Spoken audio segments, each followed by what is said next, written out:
Vida e fé católica. Reflexões sobre espiritualidade católica e informações que levam a alma a uma busca e aproximação com Deus. O dia em que Santa Teresa de Jesus teve uma terrível visão do inferno. As pessoas praticamente brincam com fogo todos os dias. Umas sem ao menos se dar conta do risco que suas almas correm com a prática dos mais diversos pecados, outras deliberadamente sem a menor preocupação. Esquecem que Deus é misericordioso, mas é justíssimo e perfeito, e isto leva a que sua justiça seja feita e que ninguém escape de sua lei. A questão do inferno é cada vez mais esquecida pela humanidade. Uns simplesmente não acreditam, os ateus, os de religiões relativistas. Outros mesmo crendo, não fazem o mínimo para escapar de tal destino, pois não conseguem desvencilhar-se dos atrativos da terra. A questão do inferno está muito bem definida nas Escrituras Sagradas. Jesus falou várias vezes sobre o assunto. Os apóstolos, os primeiros cristãos como os pais da igreja primitiva, e os santos que vieram depois durante todos os séculos tiveram presente esta questão, e de tudo fizeram para alertar as almas.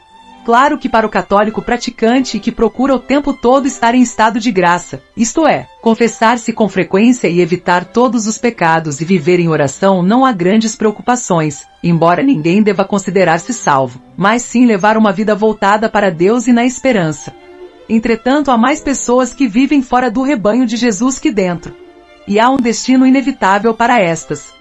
Hoje se vêem multidões de pessoas praticantes a favor das coisas mais pecaminosas que existem e que afastam a alma de Deus.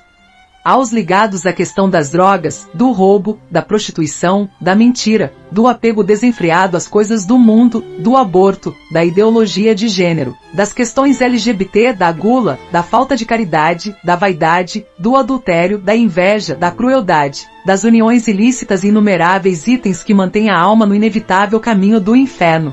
É muito duro e difícil falar sobre esse assunto nos dias atuais, mas é uma realidade que não pode ser esquecida.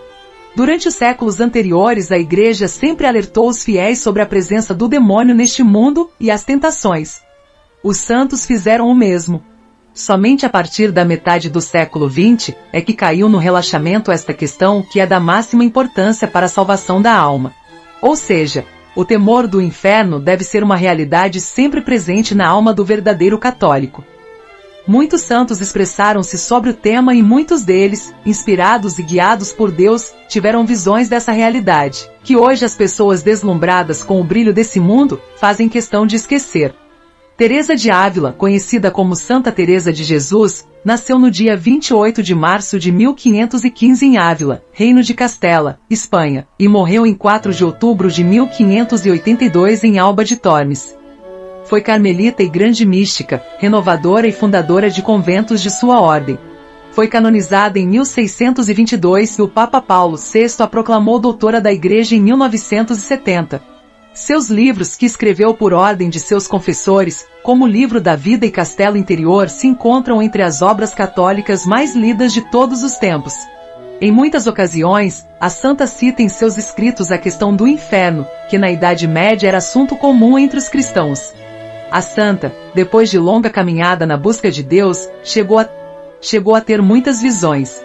Numa delas, descrita em seu Livro da Vida, descreve o seguinte: havia muito tempo que o Senhor me fazia muitas graças já referidas e outras ainda maiores, quando um dia, estando em oração, achei-me subitamente, ao que me parecia, metida de corpo e alma no inferno. Entendi que o Senhor queria fazer-me ver o lugar que os demônios aí me haviam preparado, e eu merecera por meus pecados. Durou brevíssimo tempo. Contudo, ainda que vivesse muitos anos, acho impossível esquecê-lo. A entrada pareceu-me um túnel longo e estreito, semelhante a um forno muito baixo, escuro e apertado. O chão tinha aparência de uma água, ou antes, de um lodo sujíssimo e de odor pestilencial, cheio de répteis venenosos. No fundo havia uma concavidade aberta numa parede, como um armário, onde me vi, encerrada de maneira muito apertada. Tudo isso era agradável em comparação do que ali senti. O que escrevo está muito longe da verdade. O tormento interior é tal, que não há palavras para definir, nem se entende como é realmente. Na alma senti tal fogo, que não tenho capacidade para descrever.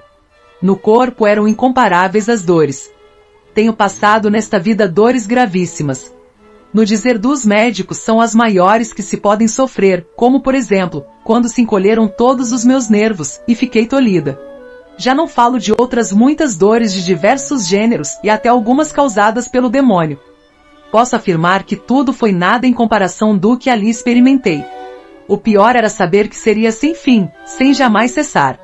Sim, repito, tudo mais pode chamar-se nada em relação ao agonizar da alma. É um aperto, um afogamento, uma aflição tão intensa, e acompanhada de uma tristeza tão desesperada e pungente, que não sei como posso explicar semelhante estado.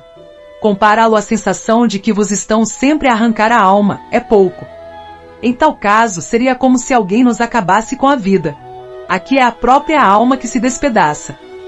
O fato é que não sei como descrever aquele fogo interior, e aquele desespero que se sobrepõe a tão grandes tormentos. Eu não via quem os provocava, mas sentia-me queimar e retalhar. Piores, repito, são aquele fogo e aquele desespero que me consumiam interiormente. Em lugar tão pestilencial, sem esperar consolo, é impossível sentar-se ou deitar-se, nem há espaço para tal. Puseram-me numa espécie de fenda cavada na muralha. As próprias paredes, espantosas à vista, oprimem, e tudo ali sufoca. Por toda parte trevas escuríssimas. Não há luz. Não entendo como, sem claridade, se enxerga tudo, causando dor nos olhos. Nesta ocasião o Senhor não quis que eu visse mais de tudo aquilo que há no inferno. Tremendo e assustador é tudo o que há no inferno. É uma realidade da qual ninguém pode fugir a não ser que escolha o caminho do Senhor nesta vida, e o siga com afinco e dedicação total durante todos os dias da vida. A alma devota deve estar alerta, atenta todo o tempo contra as ciladas do demônio que surgem quando menos se espera. Deve ao menor sinal, mudar de rumo, mudar o canal, encerrar a conversa, encerrar a amizade, retirar-se do ambiente. Viver como santos, retirado. Antes viver a solidão neste mundo do que entre tentações que levam ao inferno. Muitos podem alegar que Jesus vivia entre pecadores e até os buscava, como fez com o cobrador de impostos, mas quem somos nós para comparar-nos?